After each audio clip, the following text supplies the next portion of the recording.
wabarakatuh. Bagaimana kabarnya hari ini? Semoga baik-baik saja ya.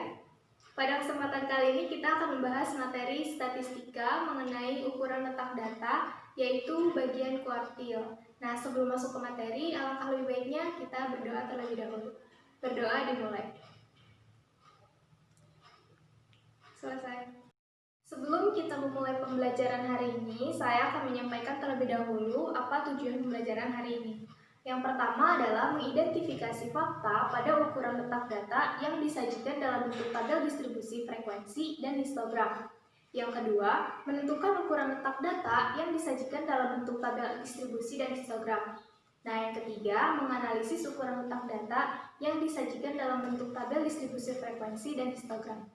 Selanjutnya, untuk materi kali ini adalah ukuran letak data. Nah, kita lihat dulu ya slide berikut ini.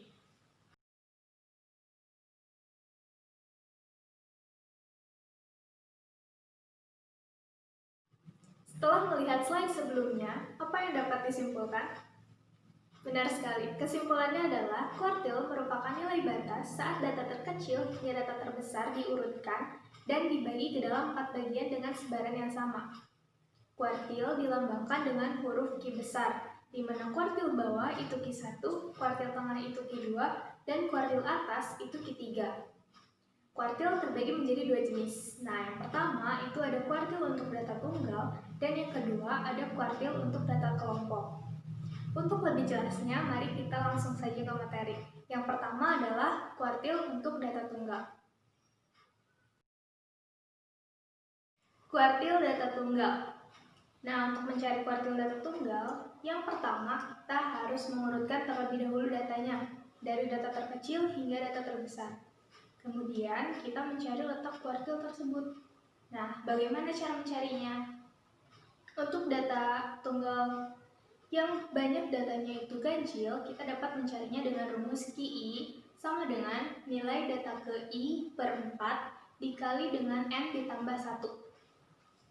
Untuk data berjumlah genap, kita dapat mencarinya dengan rumus QI sama dengan nilai ke I per 4 dikalikan dengan N ditambah 2. Nah, I itu adalah kuartilnya, 1, 2, atau 3. N adalah banyak datanya, yaitu ganjil atau genapnya. Nah, disesuaikan dengan nanti ada berapa dihitung jumlah datanya. Untuk lebih jelasnya, langsung saja kita lihat contoh soal berikut ini. Contoh soal yang pertama. Diketahui jumlah data siswa kelas 12 IPS sebanyak 223 orang. Tentukan letak kuartilnya.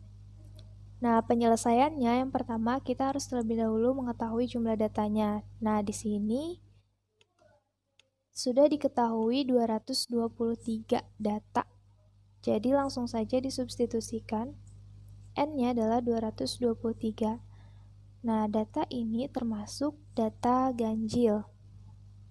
Sehingga kita langsung bisa mencari nilai kuartilnya. Nah, kuartil yang pertama itu 1/4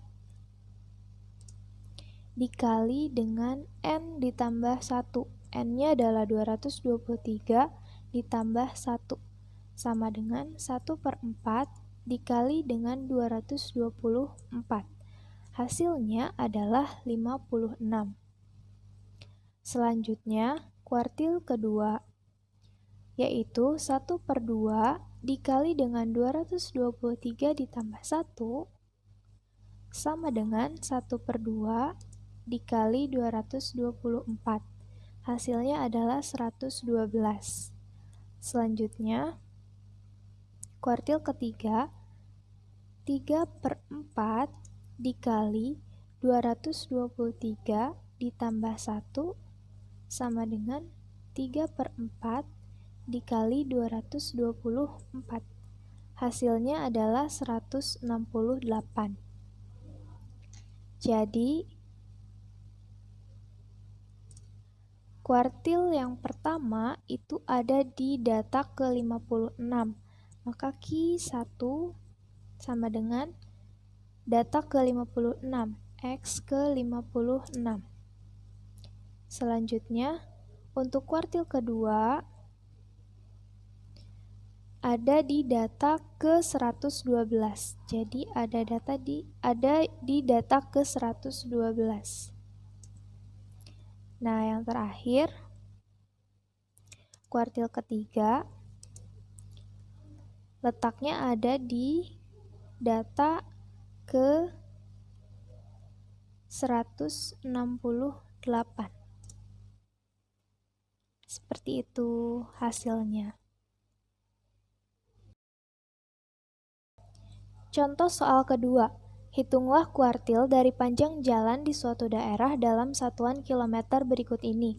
Datanya adalah 5, 6, 3, 7, dan 2.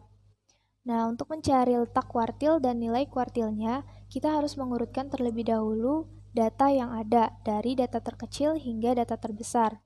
Langsung saja kita urutkan.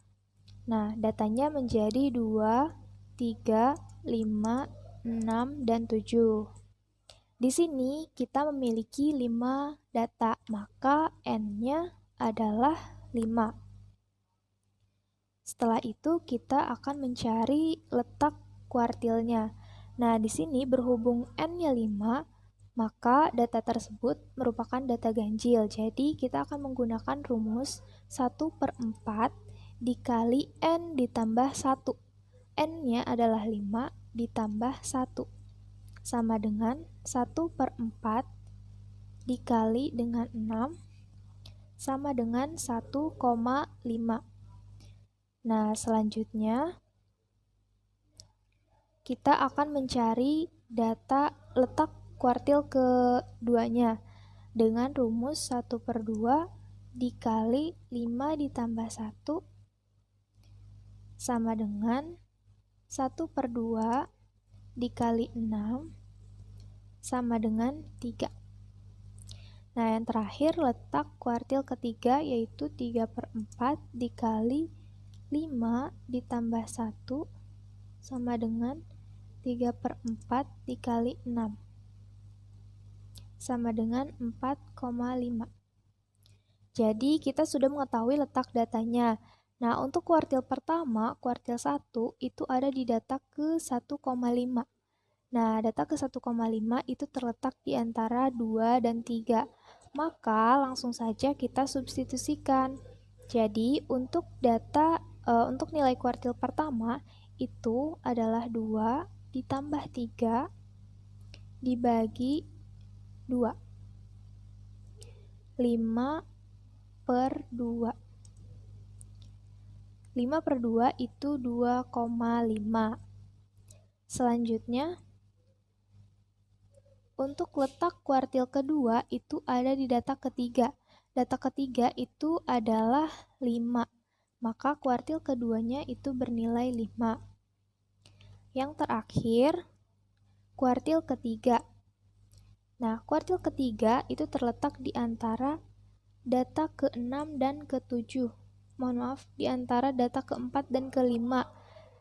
Jadi, langsung saja kita substitusikan 6 ditambah 7 dibagi dengan 2 sama dengan 13/2. Hasilnya adalah 6,5. Nah, jadi letak kuartil pertama itu ada di data ke-1,5 dan nilainya adalah 2,5. Letak kuartil kedua itu ada di data ketiga sehingga nilainya adalah 5. Dan yang terakhir, letak kuartil ketiga itu ada di data ke-4,5. Nah, nilainya adalah 6,5.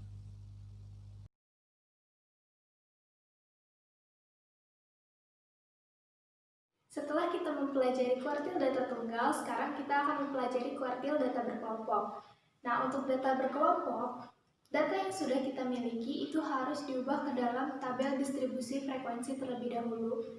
Nah, untuk mencari letak kuartilnya, kita dapat menggunakan rumus QI sama dengan I/4 dikali N.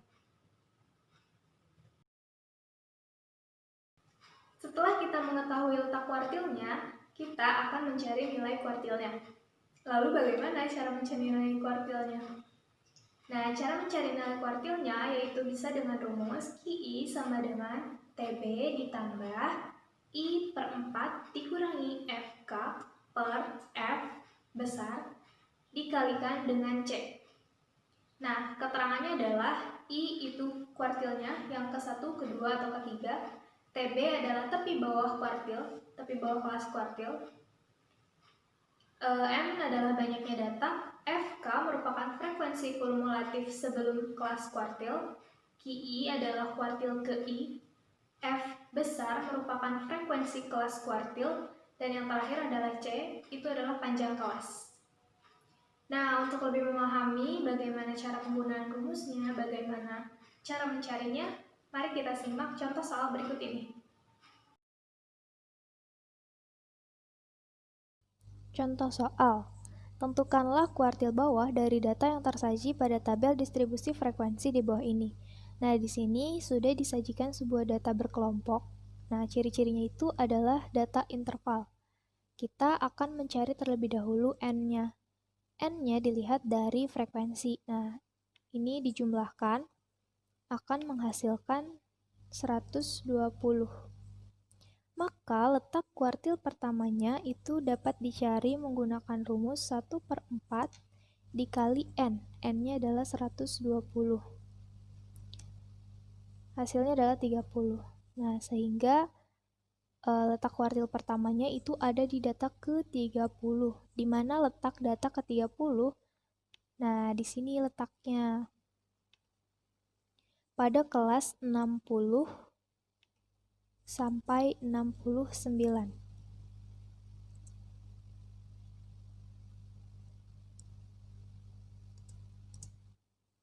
Nah, selanjutnya kita akan mencari tepi bawah kelas. Tepi bawah kelas yaitu 60 dikurangi 0,5. Hasilnya adalah 59,5. I-nya karena kita akan mencari kuartil pertama, maka I-nya adalah 1. N-nya tadi sudah diketahui ada 120. Frekuensi kumulatif merupakan frekuensi sebelum kelas kuartil. Nah, frekuensinya dihitung dari sini. 1 ditambah 3 ditambah 11. Jadi frekuensi kumulatifnya adalah 15. Selanjutnya ini adalah frekuensi kelas kuartil. Kelas kuartilnya tadi ada di 60, di interval 60 sampai 69. Jadi frekuensinya adalah 21. Yang terakhir, C, panjang kelas. Panjang kelasnya adalah 10.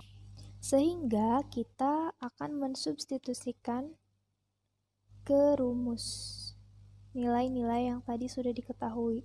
Rumusnya adalah TB ditambah 1/4 N dikurangi FK per F besar dikali C. TB-nya tadi diketahui 59,5 ditambah 1/4 N tadi sudah dicari, 1/4 N adalah 30, maka langsung saja 30 dikurangi dengan frekuensi kumulatifnya yaitu 15, dibagi dengan F besar atau frekuensi kelas kuartil itu 21, dikalikan dengan C atau panjang kelas yaitu 10. Nah, sehingga didapat nilai kuartilnya yaitu 59,5 ditambah dengan 0,7 dikali dengan 10 atau panjang kelasnya, dikali dengan panjang kelasnya. Dioperasikan lagi 59,5 ditambah dengan 7. Jadi nilai kuartil bawah atau kuartil pertamanya yaitu 66,7. Nah, setelah mempelajari contoh soal sebelumnya, Silakan kalian untuk mengerjakan latihan-latihan soal agar lebih memahami materi ini. Sebelum ditutup, ada sebuah kalimat motivasi yang berbunyi, petualangan dalam hidup adalah seberapa banyak Anda belajar. Kenapa? Karena dengan belajar, kita memiliki wawasan yang lebih luas dan menemukan banyak hal baru. Nah, sekian untuk pembelajaran hari ini. Sampai jumpa di pembelajaran selanjutnya. Wassalamualaikum warahmatullahi wabarakatuh.